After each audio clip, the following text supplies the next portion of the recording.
빨리 안 주시는 중.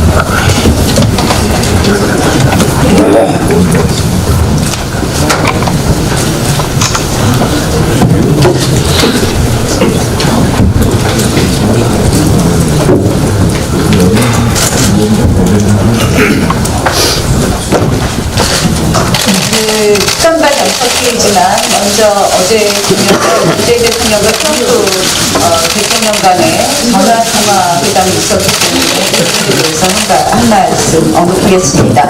어제 두 정상이, 양 정상이 전화통화를 갖고 북한의 비핵화 조치를 견인하기 위한 상응동지로서 한국의 역할을 활용해달라면서 남북 경협 사업까지 트럼프 대통령이 요구하면 그 역할을 떠맡을 각오가 돼 있고 그것이 미국의 부담을 덜어주는 느낌입니다. 이렇게 말씀하셨다고 합니다. 그 미국 정상회담이 개최되기도 전에 북한의 어떠한 비핵화 조치가 필요한가 이런 부분에 대한 언급도 없이 금강산 관광, 개성공단 재개 등 제재 완화의 선물 보따리를 김정은 위원장에게 안겨달라고 트럼프 대통령에게 요청한 것이나 다름없지 않나 이렇게 생각을 합니다. 국민 세금을 주머니 속 쌈짓돈으로 생각하는 모습은 새롭지도 않지만 결국 대한민국이 핵을 이고 사는 가짜 평화를 부추기고 미국 정상회담을 북한을 위한 그러한 회담으로 만들려고 하는 것 아닌가 하는 생각이 들어서 심한 우려를 표시합니다. 이 북핵 협상에 앞서서 한반도 안보를 제쳐두고 일종의 이 아메리카 퍼스트의 트럼프 대통령에게 한미 동맹에 입각한 안보를 먼저 강조했어야 되는 것 아닌가 이런 생각입니다. 문재인 대통령에게 촉구합니다. 성급한 남북 경협보다는 북한의 완전한 비핵화를 먼저 말씀하시는 것이 맞았을 것이다. 그래서 앞으로 트럼프 대통령과 미국 측에 이런 북한의 완전한 비핵화에 대한 어떤 로드맵을 갖고 있는지에 대해서 말씀하시고 이 부분에 대해서 촉구해 줄 것을 다시 한번 말씀드립니다. 성급한 경협보다는 북한의 완전한 비핵화가 먼저입니다.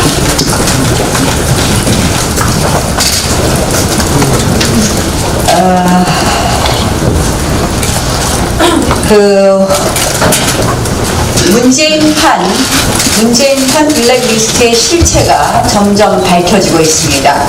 환경부 블랙리스트가 청와대에 보고되었다는 것이 밝혀졌습니다. 환경부 장관이 인사권은 본인에게 없다고 하던 말을 모두 기억하실 겁니다. 이런 말과 청와대에 보고되었다는 것을 종합해 보면 결국 청와대의 단순 보고가 아니라 청와대의 지시에 의한 블랙리스트라는 것이 넉넉히 추단됩니다. 문재인 대통령은 예전에 대선 후보 시절에 블랙리스트는 민주주의 근간을 유린한 국가폭력이다 이렇게 규정했었습니다.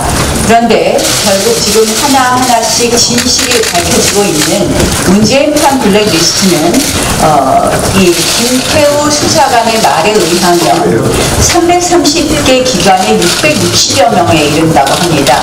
그렇다면 그 규모 면에서나 그 정도 면에서 소위 이전 정권의 블랙리스트보다 훨씬 그 급이 다른 초대형 블랙리스트가 아닌가 싶습니다.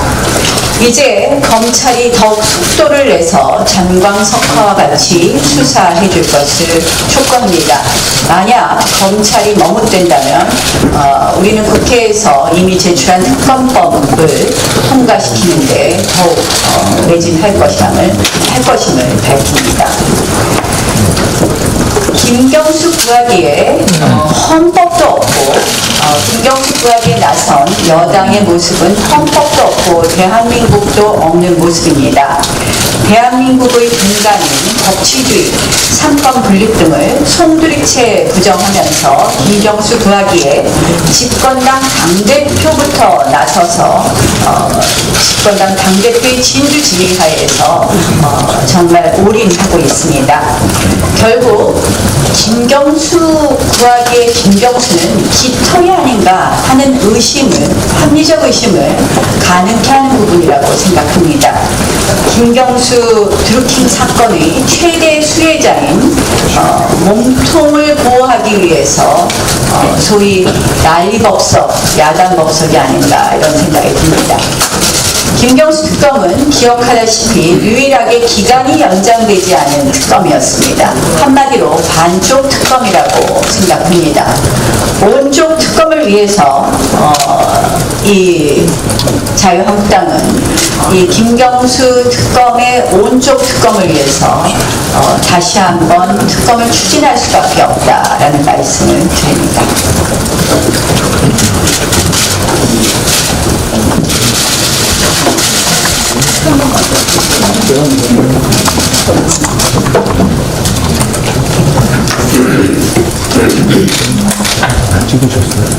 지난 1월 20일 유재수 부산시 경제부시장이 금융위정책국장 재직 당시 청와대 특감반의 감찰을 받은 중간보고서가 언론에 공개된 바가 있습니다. 이 감찰 보고서에 따르면 유 전 국장은 반도체 회사인 M사가 지방세 특례를 받을 수 있도록 M사 비서실장 지모 씨에게 행자부 차관을 알선하여 도움을 주고 유 전 국장은 그 대가로 골프 전패 그림 선물 차량 및 식차를 제공받는 스폰 관계가 확인되었다고 나와 있습니다. 이와 관련하여 추가로 확인한 사실을 말씀드리겠습니다. 실제로 외투기업인 M사는 2016년 5월 12일 인천 송도에 공장을 신축하고 이에 따른 건축물 취득권으로 취득세 66억 5,700만 원을 전액 감액받게 됩니다. 2017년 4월경 인천시에서 외국인 투자기업 감면 부동산 세무조사를 실시하는 과정에서 M사가 취득세 전액을 감면받는 것은 기존의 전례가 없던 이례적인 경우인 것으로 밝혀져 인천시는 2017년 4월 27일 당시 행정자치부에 유권 해석을 요청하게 됩니다. 그리고 대선이 끝난 2017년 7월 24일 행자부는 외투기업의 공정 신축에 따른 취득세는 전액 감면하는 것으로 유권 해석을 내리게 됩니다. 즉 M사가 원했던 방향으로 유권 해석이 나와 M사는 취득세 66억 5,700만 원을 전액 감액받게 될 뿐만 아니라 2018년 또 공장 취득세 53억 7,400만 원을 감면받게 됨으로써 M사는 현재까지 공장 신축과 관련하여 취득세만 총 120억 원을 감면받게 됩니다. 이러한 이례적인 유권 해석이 어떻게 내려올 수 있었는가에 강한 의문을 제기할 수밖에 없습니다. 취득세 감면 행자부 유권 해석 당시 행자부 차관이 신보균 차관입니다. 심사관은 행정고시 31회 출신으로 유재수의 사회 선배이며 이 두 사람은 참여정부 시절 청와대 대통령 비서실 행정관으로 함께 근무한 이력이 있습니다. 당시 신봉균 전 차관은 대통령 비서실 인사제도 행정관, 유재수 전 국장은 2004년 대통령 제1부속실 행정관 수행비서로 근무를 했습니다.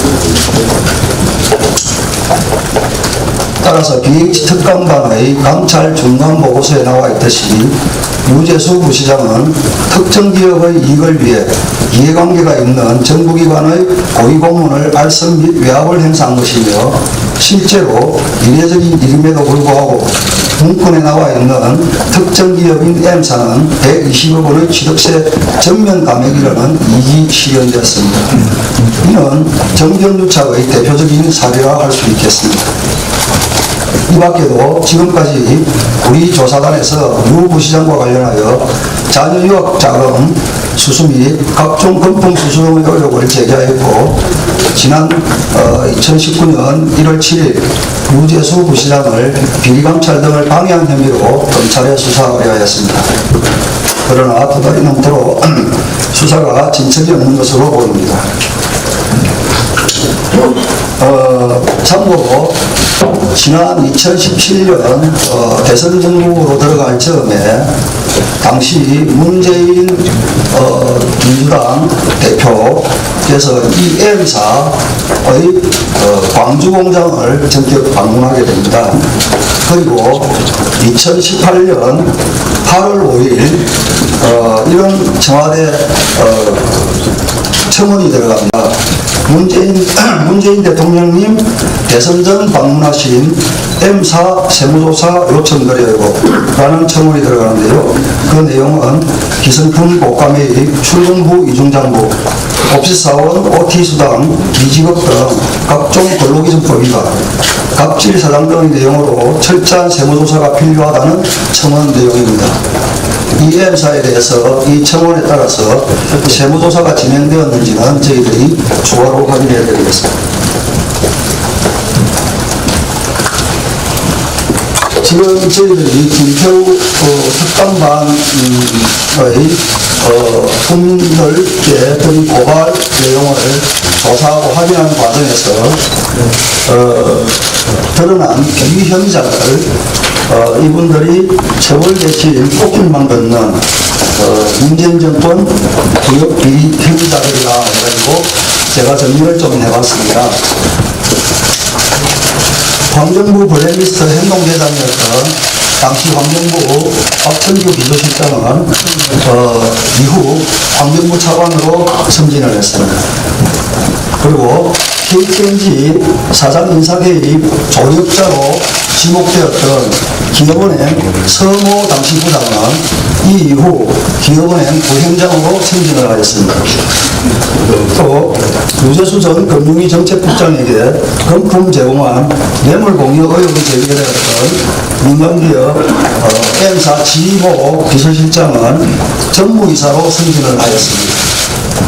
유재수 전 금융정책국장 스폰서 의혹이 있는 민간카드사 최모 실장은 동조업계 상무로 승진하여 이동하였습니다.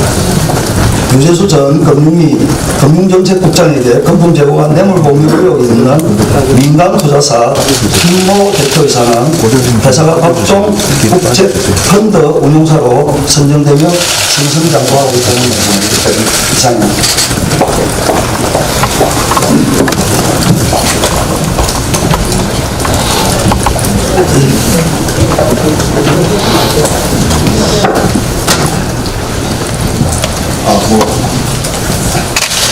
관련해서 다시 한번 말씀드리고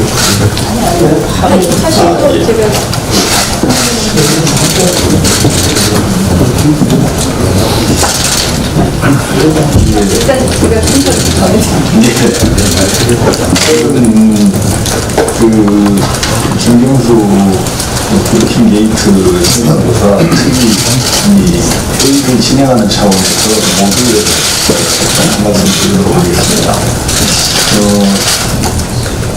민주당의 김경수 수사에 대한 그 판결의 비판이 아주 여러 가지 양상으로 재판권 독립을 침해하고 있습니다. 아주 집요합니다.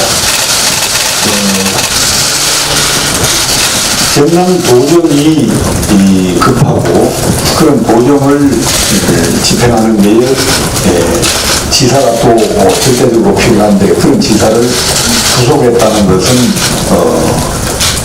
말이 안 된다 하면서 보석 신청을 하겠다고 민주당 대표가 이야기를 했는데요. 신청하면 되지 왜 그런 얘기를 하고 신청을 하려 합니까?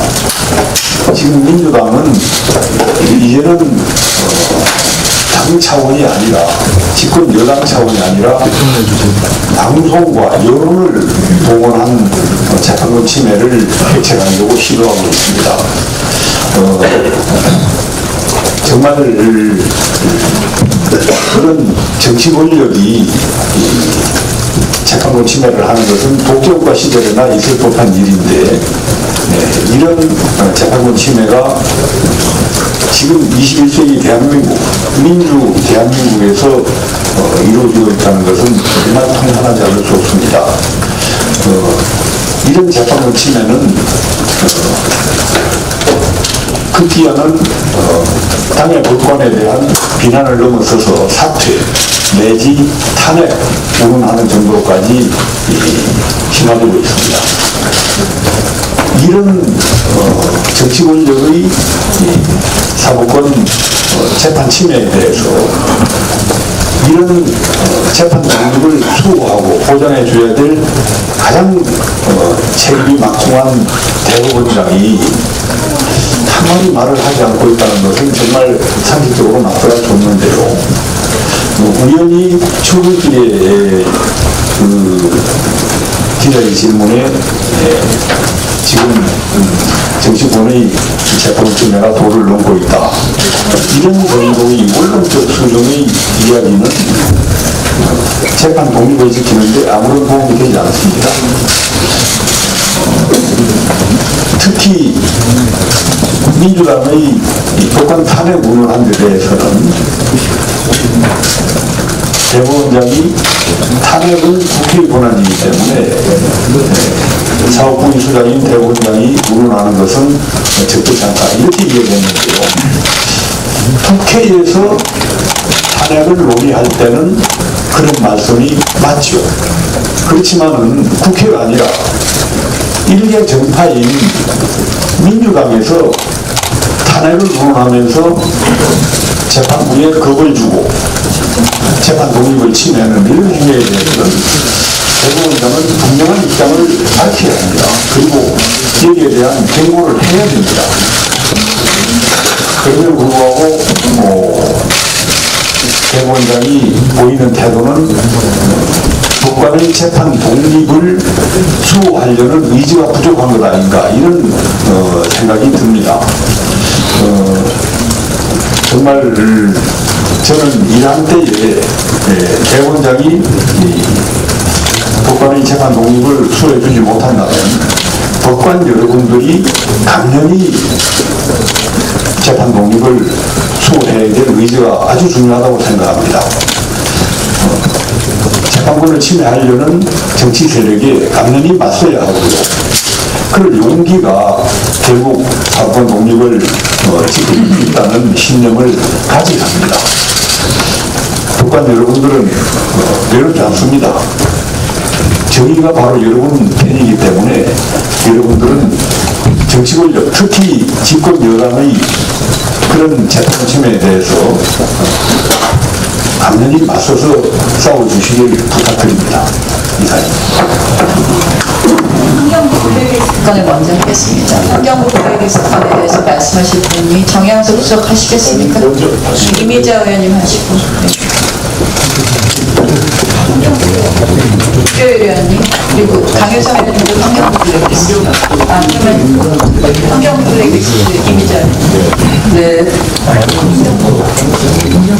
저는 환경 강경구 데스 리스트를 보면서 제가 김은경 장관님도 다소 좀 억울한 면이 없지 않을까 이런 생각이 듭니다.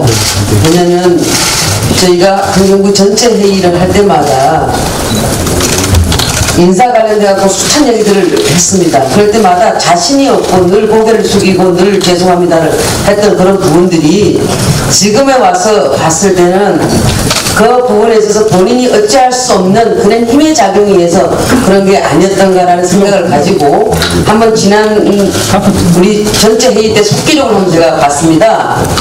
그 속기록을 보면은 작년 3월부터 7월까지 제가 끊임없이 인사 관련돼 갖고 지적을 많이 했습니다. 그래서 제가 이런 말을 했습니다. 작년 7월 26일 정권 바뀌고 나서 상관없이 임기와 상관없이 일괄적으로 사표를 받아놓고 1월하고 2월하고 사표를 다 제출해서 받아놓고 그 다음에 왜 이제 인사공석 쭉 끼워놓냐 이걸 지적하는 겁니다. 보통 산하기간에 5개월에서 6개월 공석 업무 비일비재하게 많이 있었습니다. 이와 관련돼서 우리 또 김동철 바른미래당 간사님께서도 지적을 하십니다. 제가 서툴렀습니다. 이사장 이거 어떻게 되는 거 사표 내라고 한 겁니까? 본인이 낸 겁니까? 묻습니다. 환경공단 이사장 사표 관련해서 묻습니다. 그러니까 장관이 이사장님은 아마 1월에 받아서 일단 사표를 내시고 저희가 절차 뭐 할 때까지만 해주세요. 이렇게 말씀드렸던 것 같습니다. 라고 하니까 김동철 의원이 다시 또 묻습니다. 본인이 사표를 낸 거예요? 하고 물으니까 환경부 장관이 그러니까 사표를 내시도록 부탁을 드린 겁니다. 이렇게 했습니다. 부탁을 드렸다고. 그래서 다음부터 김동철 의원이 굉장히 답답하니까 이거 참 우리말로 대화하는데 시간 다 간다고 하시면서 사표를 내시도록 한 것 같은데요. 이제 본인 먼저 낸 거예요. 하고 그러니까 다시 장관이 사표를 내시도록 한 것 같은데요. 그분의 임기는 아직 남았다는 얘기죠. 그러니까 또 김동철 의원님께서 너무 답답하니까 장관님께서 직접 이렇게 하셨습니까? 사표 내라고 합니다. 그러니까 직접은 아니고 기도 실장님이 하셨어요. 아까 이제 우리 우리 의원님께서 지적하신 대로 그 실장님이 차관이 되셨죠. 그래서 그 다음에 기조실장이요? 환경 기조실장이 있단 말입니까? 이런 거죠. 그러니까 예 이렇게 하면서 그럼 청와대하고 상의해서 했습니까? 장관님 판단입니까? 그러니까 환경관리공단이 임명 권한 사실 제기 없습니다. 그런데 어쨌든 뭐 이제 마저 흐립니다. 그런데 이럴 때 이제 고개를 끌고왔죠. 제 생각이 그렇습니다. 그때 근데 이렇게 보면은 환경부 장관은 사실은 어떤 보이지 않는 선에서 일괄 사표를 다 받아놓고 거기에 대해서 자기가 인사권을 갖고 있는 인사조차도 하지 못하고 있었던 사항입니다. 그래서 저나 우리 김동철 의원께서 수도 없이 지적을 했던 부분이고 그때 이미 장관이 부탁한 게 그게 종용 아니겠습니까? 그게 또 블랙리스트고 그게 데스리스트가 된 거 아니겠습니까? 근데 그러면 이렇게 하고 나서 그러면 나머지 인사를 잘해야 될 거 아닙니까? 그 한 사례를 보여드리겠습니다. 나중에 또 다시 다 한번 조사를 해봐야 되겠지만 한 가지 사례만 말씀드리면 우리 수도권 매립지 공사 그 말도 많고 탈도 많죠. 거기 계시다가 지금 부천장 하신 분이 지금 이렇게 사건으로 휘말려 있는데 그 후임을 이제 뽑는 후임을 뽑는 공모를 하게 됩니다. 네? 꼭 뽑게 되는데 1차, 2차, 3차 이제 이렇게 해서 1차 서명 개최를 하고 그 다음에 3차에서 이제 서류 심사를 해서 4명을 선발하게 되는데 그 중에서 이제 한 명을 뽑는데 그 순서로 3명을 이제 올리죠. 3명을 올리는데 거기서 이제 된 사람이 지금 현재 서주원 사장님이신데 서주원 사장님은 여러분들 잘 아시다시피 더불어민주당 국회의원의 남편이십니다. 근데 뭐 제가 뭐 부부간에 다 한다고 해서 뭐 그걸 갖다 문제 삼으려고 하는 건 아니고요. 그 절차상이라든가 보게 되면 좀 석연찮은 구석들이 많이 있어서 드리는 말씀입니다. 일단 그 세 명을 추천해서 했는데 저희가 받은 제보에 의해서는 서주원 사장이 2등이라는 걸 제보를 받았는데요. 그럼에도 불구하고 왜 2등이 1등을 제끼고 했느냐 보니까 이 서주원 사장이 사기 전가가 있습니다. 사기 전가가 있는데 이 사기 전가가 참여정부 때 이 기록에 의하면요. 사업 계획서라든가 기금 이런 것을 신청했을 때 아마 거의 작성해가지고 그래서 아마 그 집행한 부분이 사기로 돼서 사기 전가가 있다라고 저희는 알고 있으니까 그렇게도 돼 있고 이런 분을 갖다가 임명을 했습니다. 예, 이런 인사가 옳은 인사입니까? 그러니까 어쨌든 찍어내기 위해서 대수노트 만들어서 찍어내고 그 다음에 내 사람 이렇게 정가가 있든 말든 탁탁 착착 맞춰서 넣은 게 이게 지금 문재인 정부가 하는 행태입니다. 언론인 여러분 이거 옳습니까? 국민 여러분 이거 옳습니까? 아니요. 감사합니다. 잘하셨습니다. 환경부 블랙리스트 관련해서 정양석 수석 그리고 최교일 의원님 말씀하시겠습니까? 그리고 김영남 의원이 얘기합니다.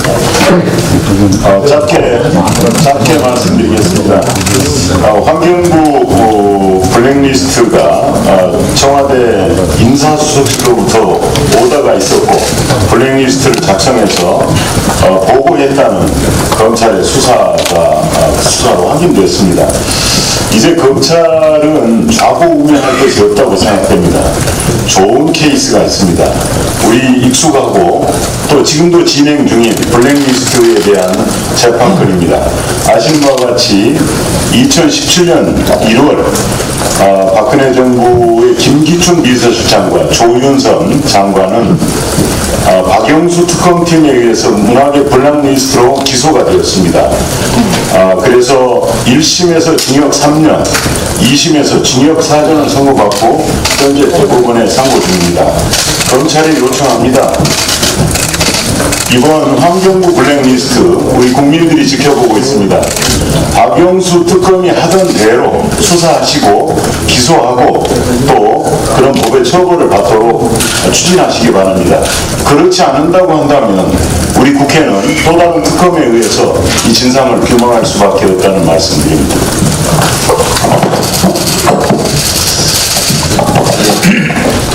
환경부 블랙리스트 관련한 청와대와 정부의 입장 변화 등 정리를 해봤습니다. 작년 12월 26일 제3국당에서 환경부 산업기관 임원 21명에 대한 사퇴 동향을 담은 문건을 공개했습니다.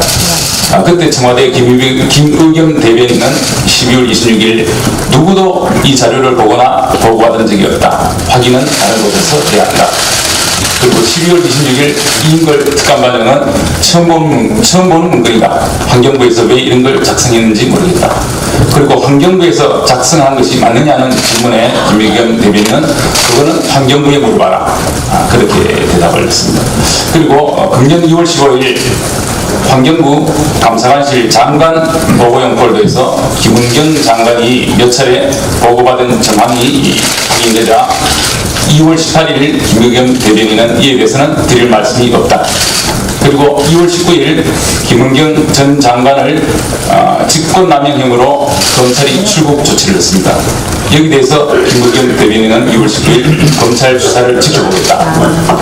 그리고 2월 19일 검찰에서 환경부 블랙리스트가 청와대 인사수석실로 보고된 정황이 포착되었습니다. 그러자 김의겸 대변인은 환경부에 대한 산하기관 감사는 적법한 감독권 행사이다.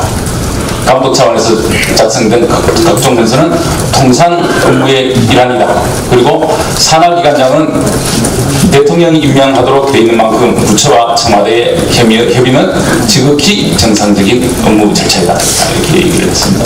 그리고 환경부의 반응을 보면 12월 26일 환경부는 그런 문건을 작성한 적도 없고 청와대에 보고한 적도 없다. 이렇게 얘기했다가 자정쯤 김태우 수사관 요청에 따라 정보 제공 차원에서 윗선에 보고 없이 제공한 바 있다. 그리고 김은경 환경부 장관은 검찰 조사에서 보고받은 기억이 없다. 그러나 김태우 수사관은 본인이 해당 문건을 받은 다음에 촬영해서 특감반장이 볼 수 있는 텔레그램에 올렸고 직접 대면 보고도 했다고 합니다. 이 환경부 블랙리스트 말고도 330개 산하기관에 대한 블랙리스트에 대한 그런 그 작업이 진행되었다고 지난 운영위원회에서 나온 바가 있습니다.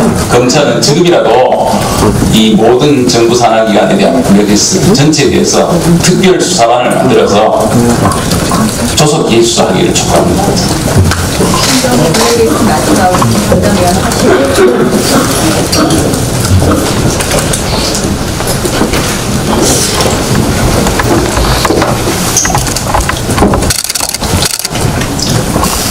김용남입니다. 한 사람을 영원히 속일 수도 있고 많은 사람을 잠시 속일 수는 있지만 모든 국민을 영원히 속일 수는 없습니다. 지금 서울 동부지검에서 벌어지고 있는 환경부 블랙리스트 관련 수사를 통해서 문재인 정권의 위선과 사악함이 조금씩 드러나고 있습니다. 검찰은 앞으로도 계속 수사에 매진해서 국민이 납득할 수 있는 수사 결과를 내놔야 할 것입니다. 그뿐만 아니라 사실은 환경부뿐만 아니라 정부의 거의 모든 부처에서 환경부와 비슷한 아니면 환경부보다 더한 찍어내기 인사 그리고 정권의 인사들을 위한 자리 만들기 작업이 벌어졌고 지금도 벌어지고 있습니다. 문재인 정권의 강압에 의해 그리고 공포 분위기 속에 어쩔 수 없이 정권에 부역한 많은 공무원들이 있습니다. 진실은 언젠가는 밝혀지기 마련입니다. 어쩔 수 없이 협조했던 공무원들께서는 지금이라도 언론을 통해서 진실을 공개하거나 아니면 저희 자유한국당에 제보를 해주시기 바랍니다. 그렇다면 저희는 공익 제보자로서 형사처벌뿐만 아니라 문재인 정권을 통한 징계 등 어떠한 불이익도 받지 않도록 당 차원에서 모든 노력을 기울일 것입니다. 환경부뿐만 아니라 정부 전 부처에서 벌어졌고 지금도 벌어지고 있는 부당한 인사 개입 그리고 찍어내기 인사에 대한 공무원들의 양심적인 제보를 기다리겠습니다. 이상입니다.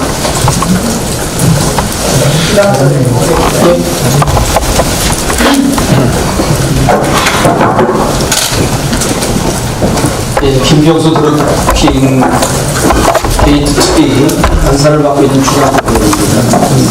민주당에서는 어제 오전에는 국회에서 기자간담회, 저녁에는 홍대 앞에 가서 토크쇼를 했습니다. 판결문을 흔들어대면서 거리에 나가 여론몰이를 하는 집권 여당이 이러한 행동을 하는 우리 헌정사 초유의 일이 벌어지고 있습니다. 이것은 국민을 선동하는 판결 불복 쇼였다. 그렇게 보입니다. 사법권 독립은 권력과 여론으로부터 독립이 그 핵심 내용인데 사법권 독립의 본질적인 파괴 행위를 집권 여당이 스스로 자행하고 있는 것이다. 이 사건 판결문에 보면 재판부에서 정확히 적시하고 있습니다. 이 사건 댓글 조작 범행으로 직접적인 이익을 얻은 사람은 김경수를 비롯한 더불어민주당 소속 정치인이다 라고 말하고 있습니다. 우리 민주당 당대표를 비롯한 민주당 소속 의원님들, 사법부에서 이 국민이 경악할 만한 국민 여론조작, 댓글 조작으로 직접적인 이익을 받은 사람들이라고 명명했습니다. 주권자인 국민 앞에 무릎 꿇고 사죄하고 반성해도 모자랄 판에 토크쇼라는 미명하에 대국민 판결 불복쇼가 웬 말입니까? 이것이야말로 신사법농단이라고 저는 단정합니다. 당장 중단하시기 바랍니다. 이렇게 민주당이 그 모든 지도부와 주요 인사들이 나서서 삼권 분립도 민주주의와 헌법의 가치도 모두 내팽개치고 김경수 구하기에 올인하는 이유는 뭘까요? 이거는 뭔가 숨기고 싶은 것이 있다는 것입니다. 뭔가 반드시 보호하고 지켜야 할 그 무엇이 있기 때문이 아닌가라고 저는 확신을 합니다. 제가 어제 야당 정치인 탄압에 이르는 야당 정치인 그 비난 여론을 보조시키는 댓글 조작에 대해서 요청해서 말씀드렸는데, 오늘은 이어서 이 김경수와 드루킹이 대선 여론조작뿐 아니라 대한민국 국정 전반에 걸쳐서, 그리고 시기적으로도 대선 이후에 더욱 더 많은 댓글 공작, 국민 여론 조작을 해왔다는 것을 오늘 밝혀드리고자 합니다. 표 한번 보여주십시오.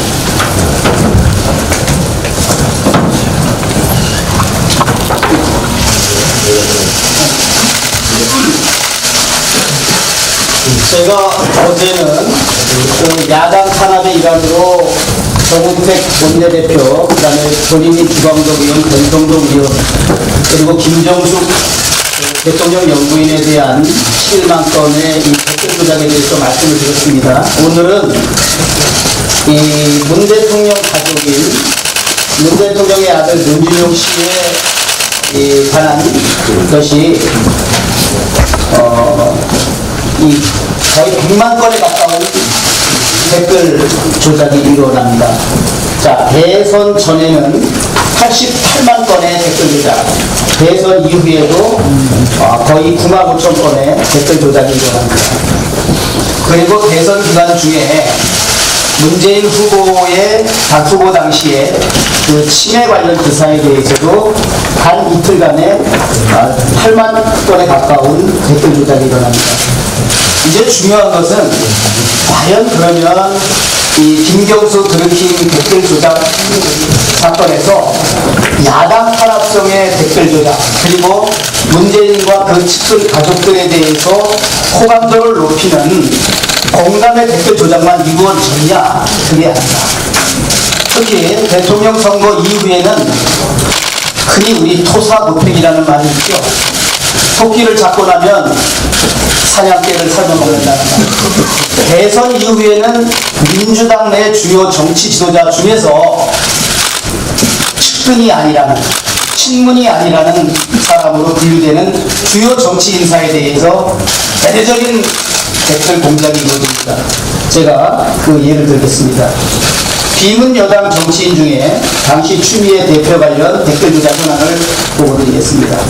무려 230만 건의 댓글 조작이 일어납니다. 이 조작 기간을 보면 제가 그 언론인 여러분들에게 추가로 그 자료를 하나 별지를 더 드렸는데,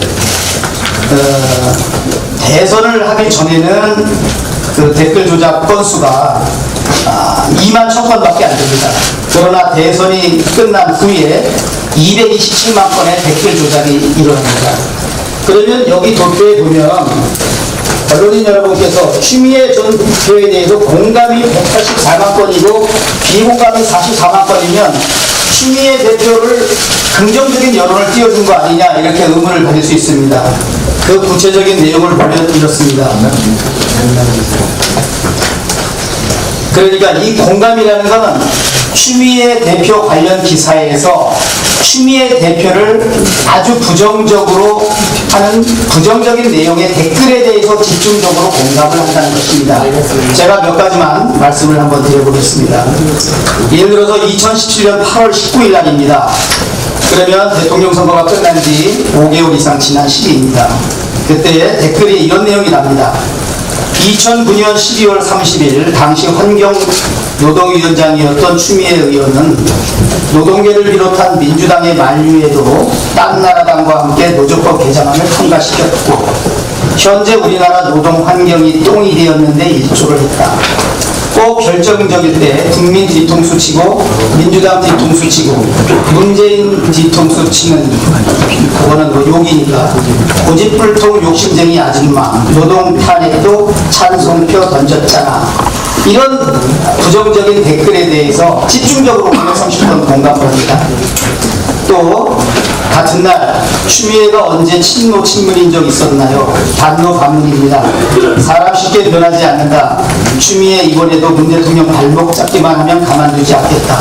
430번 공감합니다.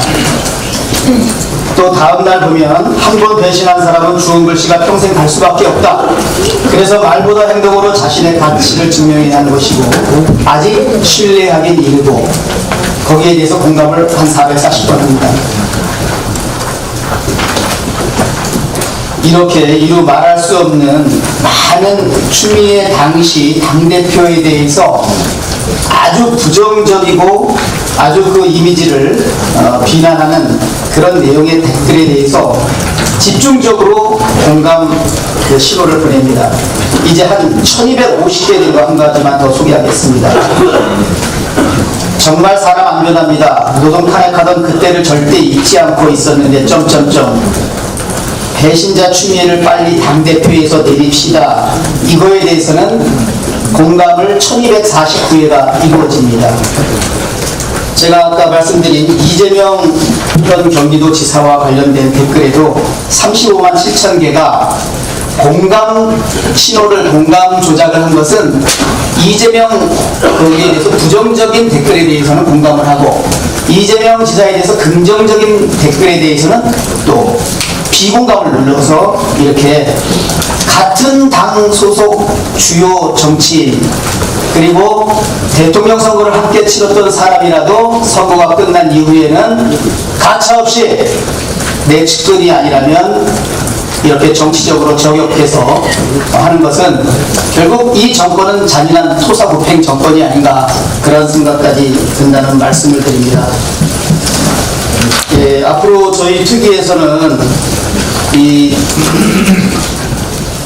김경수 드루킹 댓글 조작에 관한 이 부분에 대해서 특검도 간과하고 당연히 특검이 간과한 판결문에도 명시적으로 표시는 않았지만 판결문 이면에 그 행간의 뜻이 서려 있는 이 어마어마한 국민 여론 조작을 통한 국정 전반을 농락하고 국민에게 정말 대국민 사기를 펼친 이 사건의 전모를 저희들은 밝혀서 대한민국 민주주의를 지키고 헌법의 가치와 사법부의 독립을 지켜나가겠다는 말씀을 드립니다. 네, 강혜상 의원입니다. 지금 민주당은 김 지사가 드루킹 일당에게 여론 조작을 지시한 직접적인 물적 증거가 없다 이렇게 주장을 하고 있습니다. 자, 이 없는지 한번 좀 제가 보여드리겠습니다.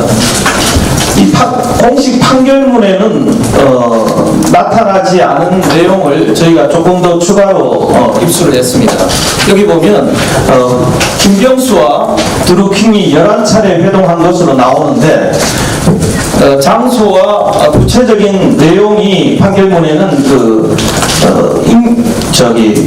이니셜로 이렇게 직접적으로 구체적으로 적시가 안 됐는데요. 저희가 확인한 바에 따르면 지금 11차례 중에 국회의원 회관에서 7차례나 만났고요. 경공모 사무실에서 3차례 만났습니다. 국회 근처에서 1차례 만났고 주요 미팅 내용을 보면 참 기가 막힙니다.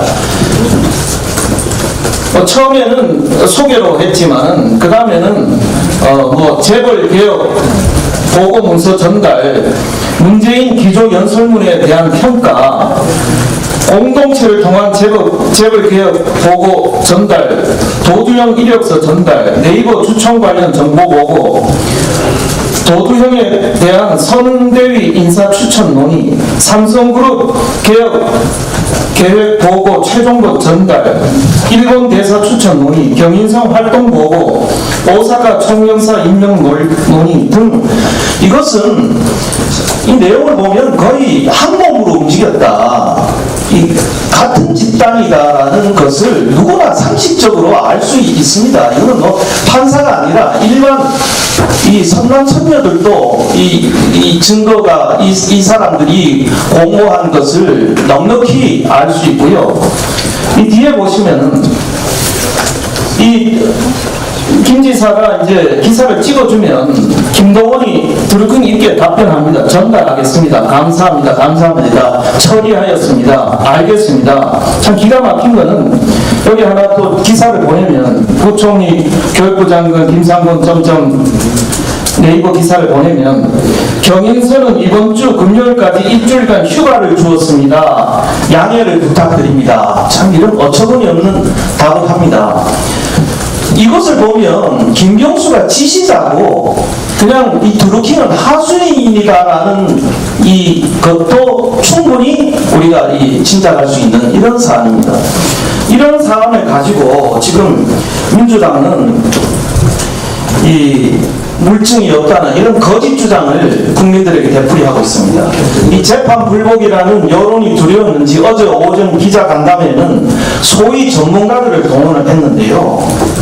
저희가 보니까 이 외부 전문가의 객관적이고 권위 있는 법학자나 변호사는 단 한 명도 없이 같은 편 친여 인사들만 동원했습니다. 차정인 교수는 과거 민주당에 몸담아 16대 총선 당시 경남 창원을 공천자 명단에 이름까지 올린 민주당 성향의 폴리페서였고요. 김용민 변호사 역시 민변 사무처장 출신으로 그동안 친여 정치 편향성을 공공연하게 드러내온 인사입니다. 이날 기자간담회에서 전혀 새로울 것도 그리고 판결문에 어떠한 결정적 오류도 지적하지 못했습니다.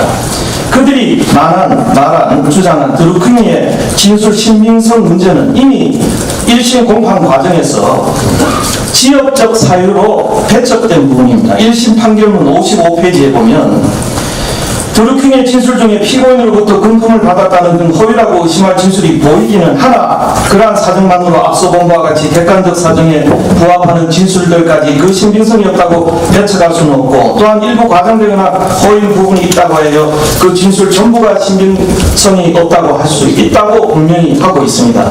수많은 정황 증거들을 뒤집기에는 이런 아주 지역적인 부분이라는 것을 우리 누구나 판결문을 읽어보면 알 수 있습니다.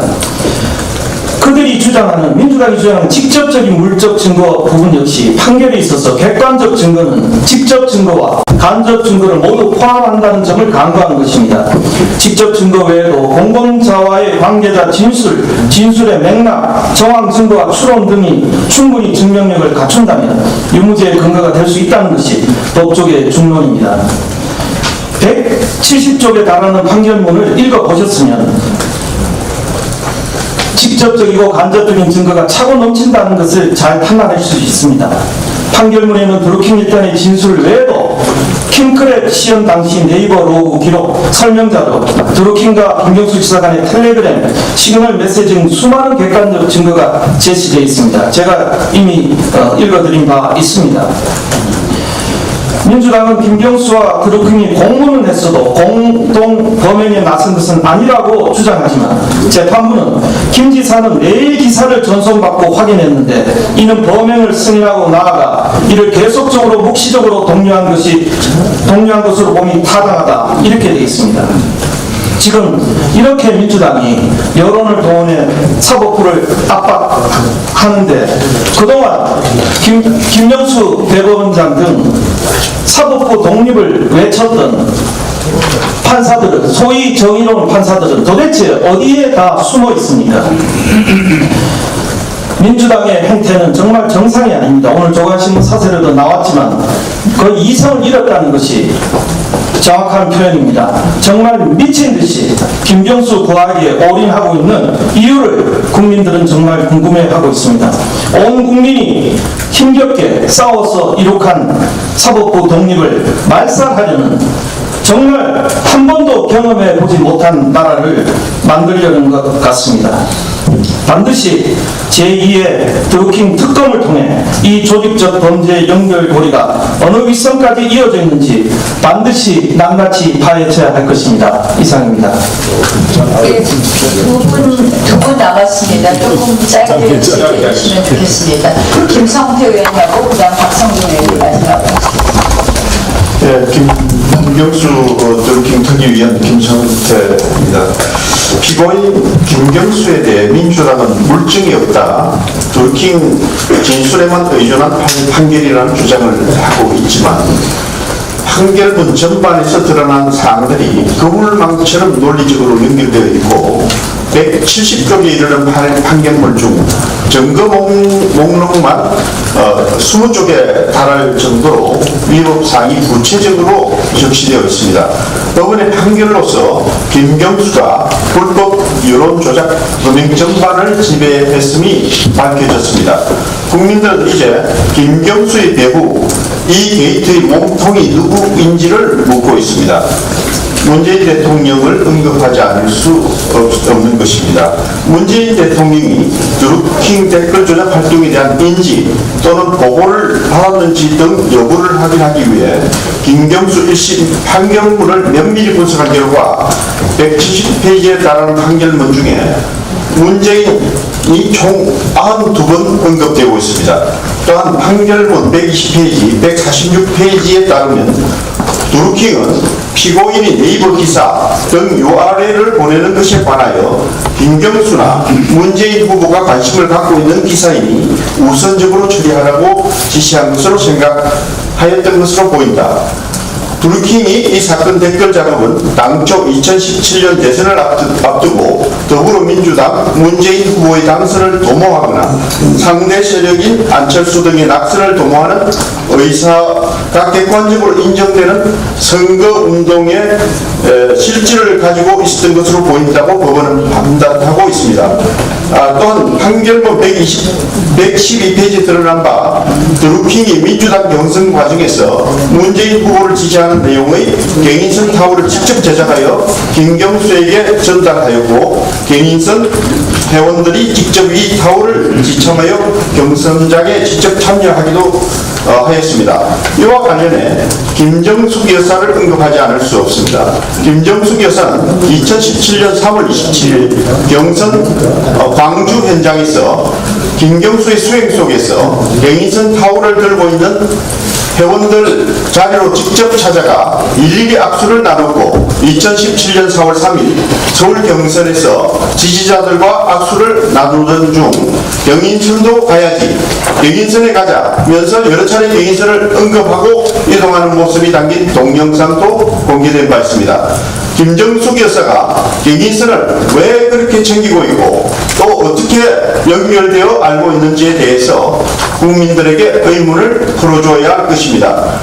판결문 내용에 의하면 경북부가 대통령 후보 경선 이전부터 문재인 대통령 연설문 내용과 공약에 관여했고 대통령 당선 이후에도 재벌 개혁에 대한 조언 등을 해왔다는 사실이 밝혀졌습니다. 판결문 116페이지에도 알 수 있듯이 김경수는 드루킹에게 재벌 개혁 방안에 대한 자료가 러프하게 받아볼 수 있냐, 목차라도 무방하다고 재촉했습니다. 그리고 드루킹이 김경수에게 전달한 재벌 계획 보고의 내용은 문재인 민주당 대표의 기조연설문 내용에 반영되었으며 또 현재까지 정부 정책과 연계성을 가지고 진행되고 있는 것을 국민들이 다 알고 있습니다. 또한 판결문 64페이지 내용처럼 드루킹은 온라인 정보보고를 통해 적폐 세력이라는 프레임은 매우 효과적이어서 앞으로도 유용하게 사용할 것을 원했다. 실제로 문재인 정부 출범 이후 2년 가까이 적폐 청산에 치중하고 있습니다.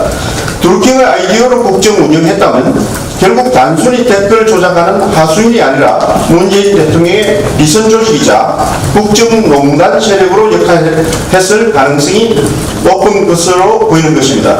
실제로 드루킹은 2017년 1월 6일 김경수에 전달한 재벌개혁 계획 보고 내용에는 경공고는 비선에 머무를 수밖에 없는 입장이라고 밝혔고 판결문 111페이지에 명시되어 있습니다.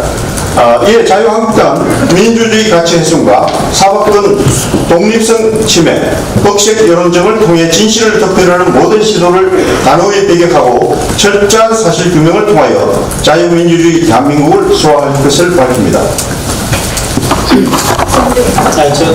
저거 공지사 밀사기 저희 간단 내용을 말하면 김경수 그렇게 특위에서는 여상위원장을 중심으로 앞으로 3, 4회에 걸쳐서 토론회를 가질 예정입니다. 첫 번째 토론회는 다음 주 화요일 2월 26일 오후 2시에 소회의실에서 갖습니다.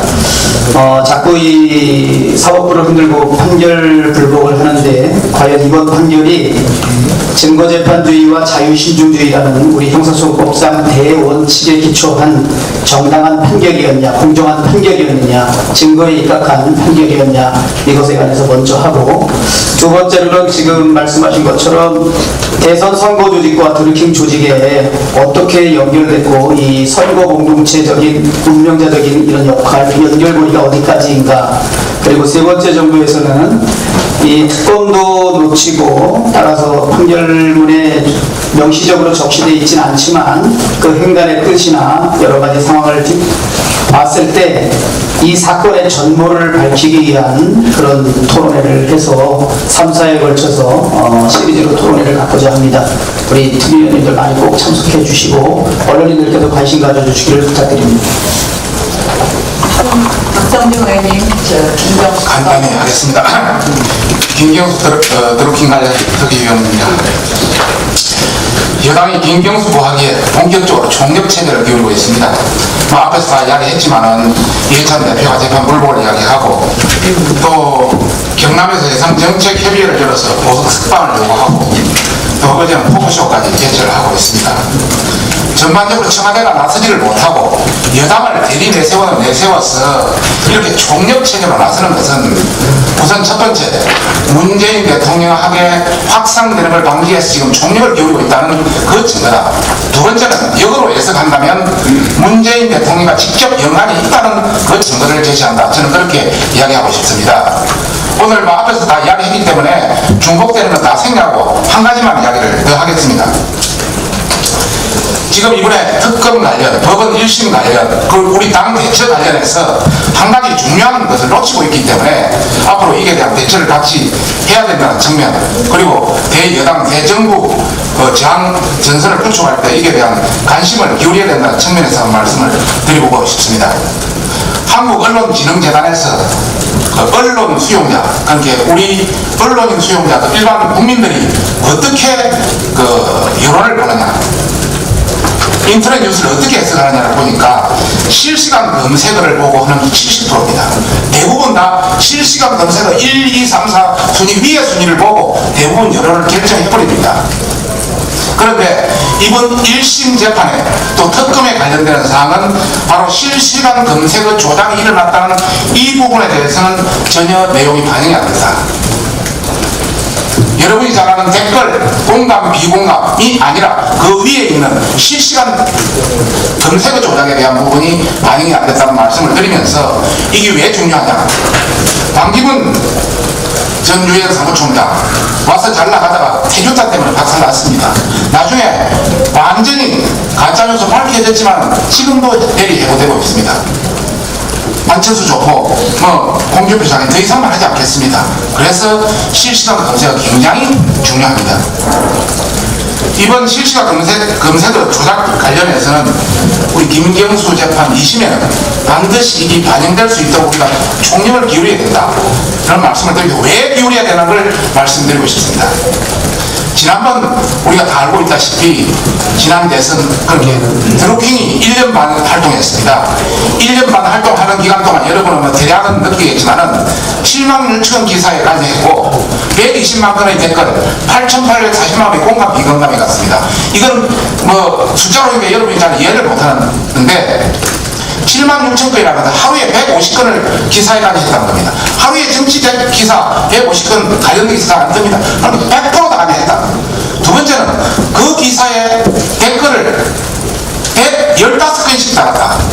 그 댓글 하나에 100건 정도의 공감 비공감을 했다. 그래서 기사 하나에 1000건의 댓글을 공감 비공감을 깔았기 때문에 중요한 건 더 많이 깔았죠. 그러니까 이게 전부 상당부로 올라간 겁니다. 그래서 여론이 완전히 조작될 겁니다. 그와 관련해서 드루킹, 여러분이 볼 때는 드루킹 한 건을 보지만은 저는 그렇게 보지 않습니다. 소위 문박, 달빛 기사단, 문골 오소리, 문각기동대 그 한 편 하나에 일 수 있다. 하나가 이러면 제2의, 제3의 드루킹이 있다. 드루킹은 제가 지난 특검에 제가 직접 돈을 들여서 매크로 시스템을 가지고 시연했습니다. 지금도 다 뚫립니다. 네이버 지금도 다 뚫립니다. 드루킹은 킹크랩이라는 상당히 고도가 된 돈이 많이 들어간 그런 매크로 시스템을 통해서 했고 나머지도 얼마든지 할 수 있다. 그래서 정말 이게 대한 부분은 우리가 생각을 해줘야 된다. 여러분 지난번 신문에 나온 게 다 놓쳤습니다만은 예산이 킹크랩 같은 경우는 한 달에 1억 들어갑니다. 이 예산 김경수 혼자 조달했겠습니까? 결론적으로 저는 이 실시간 검색어 조작은 앞으로 4월 총선, 그 다음 내년 총선, 또 김경수 재판에 분명히 다 몰려들 겁니다. 여기에 대한 우리가 대비가 있어야 된다. 그리고 네이버 등 실시간 검색어, 지금 네이버라든지 이런 관계가 실시간 검색어를 다 바뀌었다고 지금 판도 바꾸고 좀 했습니다. 신용만 했습니다. 전부 아웃링크나 인링크 완전히 가두리 양시장까지 지금도 받쳐놓고 있습니다. 조선일보, 중앙일보에 최근에 약간 최신순에 약간 들어있지만 그것도 양쪽이 다 가능하고 전부 공감사 그대로 아직 유지되고 있다. 이런 차원에서 정말 우리가 네이버라든지 이런 관련해서 좀 더 적극적으로 대응해야 되고 더 나아가서는 송인배라든지 연구인 관련 특허 이 분명히 다 연계되어 있는 부분이 증거는 차고 넘친다. 20도 증거는 차고 넘친다. 여기서 그것과 다를 필요는 없다. 차고 넘친다. 다만 이것을 어떻게 우리가 백댐을 해서 정말 같이 할 수 있는 그런 총력체제, 우리도 총력체제로 나가야 되는 게 중요하다고 저는 그렇게 생각합니다. 마지막으로 김경호 위원장님 정리하고 비공개 가겠습니다. 비공개로 말씀드리겠습니다. 환경부 블랙리스트 관련해서 저도 한 말씀 드리겠습니다. 결국 이 블랙리스트가 작성되는 것은 문재인 정부에서 코드 인사를 하기 위한 작업 아니겠습니까? 근데 확인된 몇 가지 사실 중에 제가 한 가지를 말씀드리겠습니다. 수도권 매립지공사 전 기획이사가 사표 압박을 받을 때 당시 환경부 정명규 과장이 장관 지시라며 사표를 제출해달라고 하였다는 이야기가 있습니다. 다음 환경관리공단 후임 감사 임명과 관련해서 긴 이야기를 말씀드리겠습니다. 김모 감사가 사표 동명을 받고 사퇴한 이후에 청와대에서 찍은 한겨레 임원 출신인 박영소 씨가 결국은 수도권 매립지공사 계열사인 그린에너지개발 주식회사 사장으로 임명이 됩니다. 그 과정에 있었던 이야기를 말씀드리겠습니다. 제가 알기로 총 16명이 환경관리공단 상임감사에 업무를 했고요. 이 박 사장이 아마 서류 심사에서 조금 순위가 밀렸던 모양입니다. 그래서 탈락이 되자 환경관리공단 임원 추천위원회에 권력에서 압력을 넣어 전원 탈락이라는 조치를 하게 하고 다시 재공모를 했다고 합니다. 이 서류 심사 과정에서 이러한 탈락 사태가 빚어진 데 대해서 당시 환경부 운영지원과장 김모 과장, 또 환경경제정책관이었던 황모 국장이 좌천 인사를 당하고 그 이후에 박영소 사장은 알선회에서 수도권 대립지관리공사 계열사인 그린에너지개발주식회사 사장으로 임명이 됩니다. 이 과정에서 조금 전에 말씀드린 김모 운영지원 과장은 이 과정의 책임을 물어 운영지원 과정에서 보호개방 모니터링 현장 대응 팀장으로 또 환경경제정책관이었던 황 국장은 국민생물자원관 생물자원 활용 부장으로 좌천되었다고 합니다. 이러한 것들은 결국 환경부 블랙리스트 사건의 코드 인사하기 위한 끝판왕이 아닌가 싶습니다. 이상입니다.